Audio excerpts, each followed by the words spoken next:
acordo de cessar-fogo anunciado entre o Hamas e o governo israelense.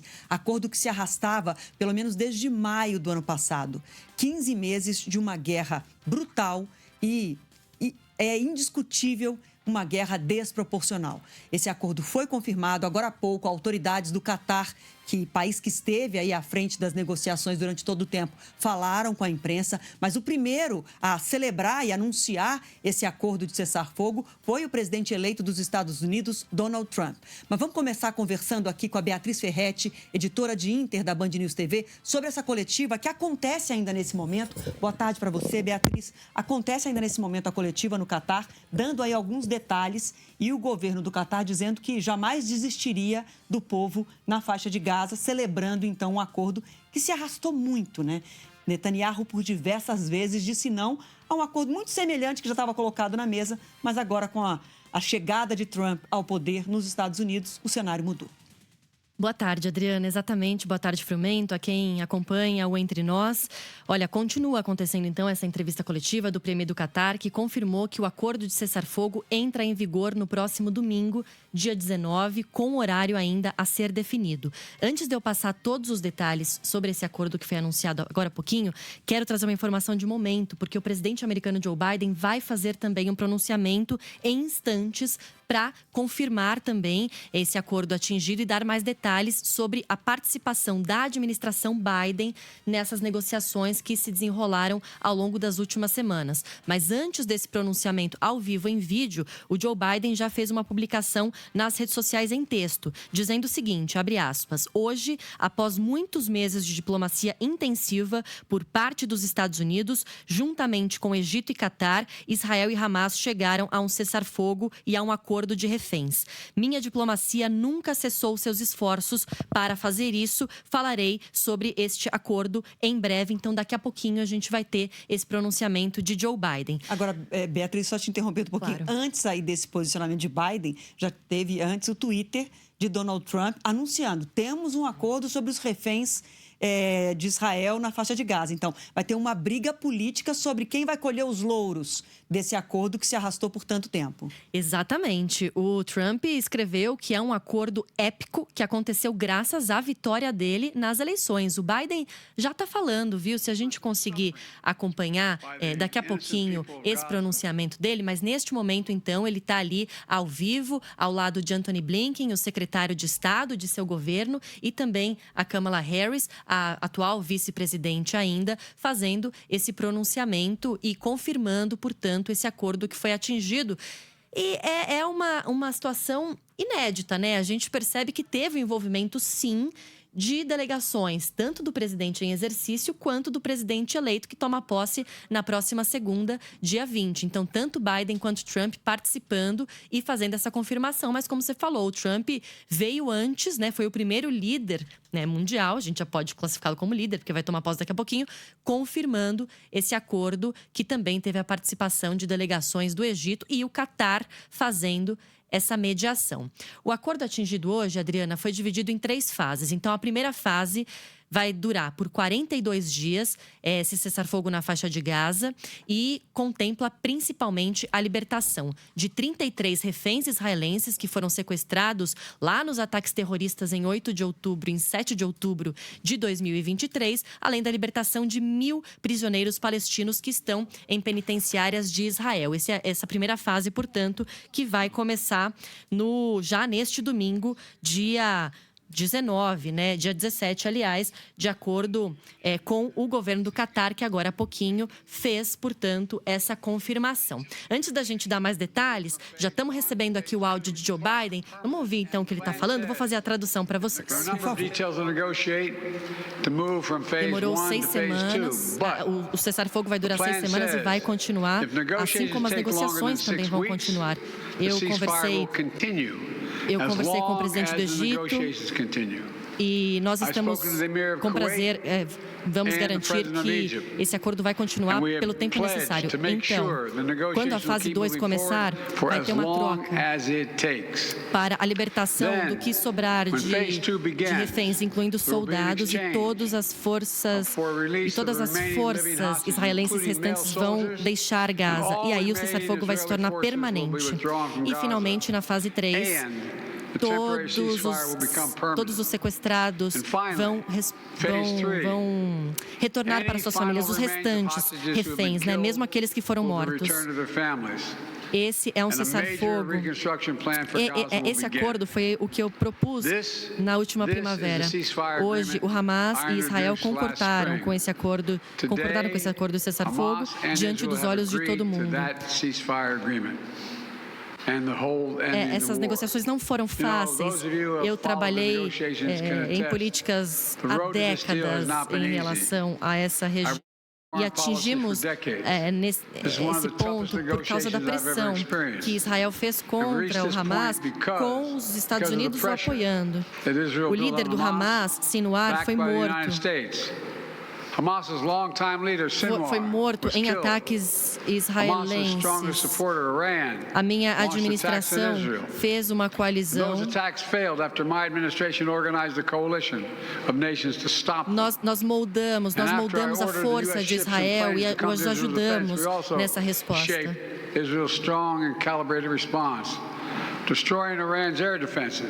Os Estados Unidos também organizaram uma coalizão com outros países para lidar com os ataques dos Houthis, incluindo ataques de mísseis contra Israel. E então Hezbollah, outro apoiador do Hamas forte, também entrou no campo de batalha, e nossas lideranças destruíram o Hezbollah com o nosso suporte. E aí eles entraram num cessar-fogo no Líbano.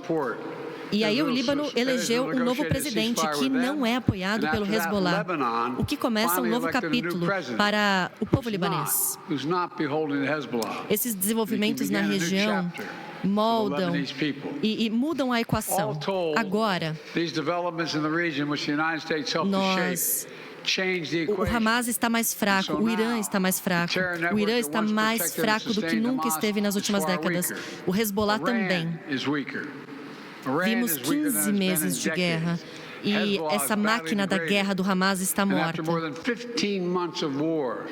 E essas formações militares do Hamas foram destruídas. Não tem um jeito deles voltarem. E este é um acordo, e agora chegamos a esse acordo para libertar os reféns. Um acordo de reféns. Eu estou profundamente satisfeito que finalmente esse dia chegou e que as pessoas de Israel e as suas famílias esperaram com tanta agonia. E essas pessoas em Gaza também que sofreram uma devastação inimaginável por causa da guerra.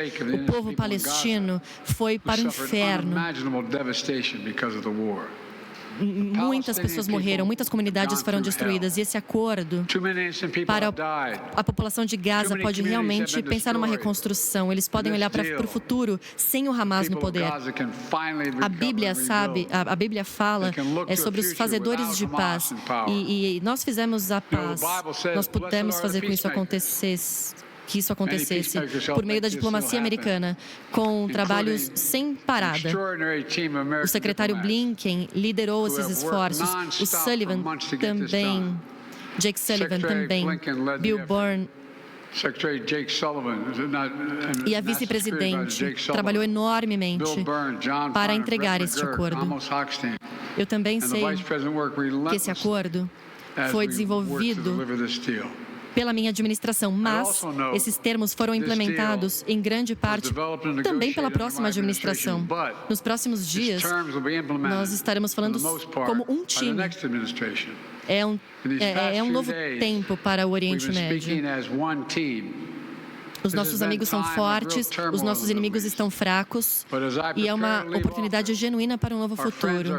No Líbano, houve também uma oportunidade para um novo futuro sem o Hezbollah. Na Síria, há um futuro sem Hassan para a população palestina. É um caminho incrível que eles têm para eles próprios e para a região, um futuro de normalização, reintegração. Israel, seus vizinhos, incluindo a Arábia Saudita. O G20 em Delhi, em setembro de 2023, eu falei sobre as visões econômicas dos Estados Unidos para a Índia, cruzando o Oriente Médio, e agora essa visão se torna real contra o Estado Islâmico, contra o Irã, mas nós temos agora uma oportunidade para um futuro brilhante no Oriente Médio. Eu espero que isso aconteça, e por causa disso, meu amigo Adianos, no Senado, que liderou, que falou tanto sobre a situação do Oriente Médio. 7 dias de falha e um dia de sucesso. Nós tivemos muitos dias difíceis nessa terrível guerra, mas nunca desistimos, não desistimos. E agora, depois de 400 dias, esse dia de sucesso chegou. Deus abençoe todos os reféns, as famílias, e Deus proteja também as tropas, para que o mundo continue trabalhando pela paz.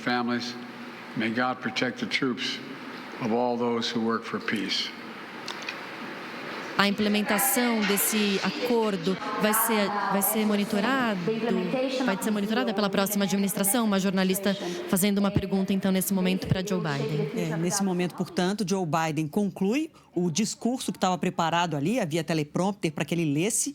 Ele resume, Beatriz, para a gente comentar o que disse Joe Biden, resume todo o esforço da administração dele de conseguir alcançar esse acordo de cessar-fogo, aponta que não considera que será um acordo temporário, inclusive fala das etapas que esse acordo vai passar para que se torne um acordo, um cessar-fogo definitivo e não só temporário, mas também faz uma sinalização ali de que os integrantes da próxima administração, que é a administração de Donald Trump, também participaram nessa reta final dessa negociação de acordo. Então, de alguma forma, chamou até aí do que ele se referiu na sua tradução como um time. Ele fez um sinal político de que considera também que o futuro presidente Donald Trump e a equipe dele também participaram. Olha, 2 pontos chamaram muito a minha atenção nesse discurso de Biden. Primeiro, isso que você citou. Então, ele trazendo junto, trazendo a responsabilidade desse acordo, não apenas para sua própria administração, mas também dando créditos ao presidente eleito Donald Trump, falando que os 2 times trabalharam juntos e que agora são um só, e que a administração de Donald Trump vai seguir monitorando esse acordo para que ele não seja violado, para que seja implementado de acordo com todos os termos tratados. Isso foi um ponto a ser destacado. Mas também o Biden destacando aqui: os nossos aliados estão fortes, os nossos inimigos estão fracos. Falando sobre o enfraquecimento não só do Hamas, diretamente envolvido nesse acordo, mas também do Hezbollah, que chegou a um cessar-fogo com Israel no final do ano passado, e principalmente o Irã, o grande financiador desses 2 grupos extremistas. E aí o Biden falando: a Arábia Saudita pode voltar a colocar os termos nessa região do Oriente Médio. A Arábia Saudita sai forte, o Irã sai enfraquecido, porque no final das contas, e isso vários analistas de política internacional destacam, é uma briga entre o controle da região, entre a Arábia Saudita e o Irã. E aí, de novo, chegando esse acordo e com esse enfraquecimento do Hamas,